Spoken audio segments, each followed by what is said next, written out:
Pagbati po sa ating mga taga-subaybay.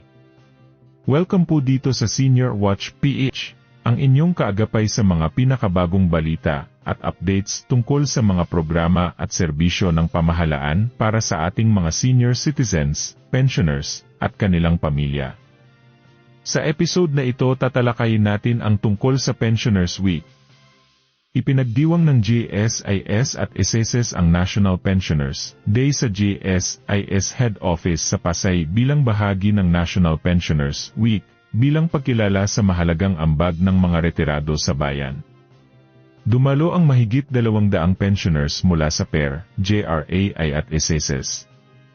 Tampok sa programa ang libreng check-up, masahe at gupit mula sa TESDA, pamimigay ng token, pamamahagi ng titulo ng lupa sa 10 pensioners, at panonood ng pelikulang Miss Granny. Naghandog din ng pagtatanghal ang Soul Siren na si Nina.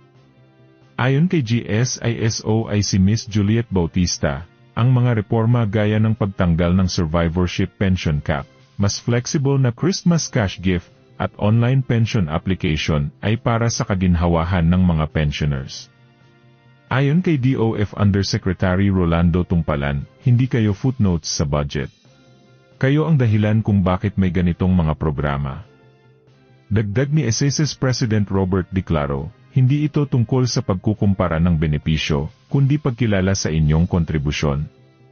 Layunin ng National Pensioners Week na kilalanin ang mga dekadang serbisyo ng mga pensioners, at ihatid ang mga makabagong serbisyo at benepisyo para sa kanila. Maraming salamat po sa inyong panonood at pakikinig. Muli, ito ang Senior Watch PH, naghahatid ng makabuluhang balita at totoong impormasyon para sa bawat senior citizen at kanilang pamilya. To God be the glory.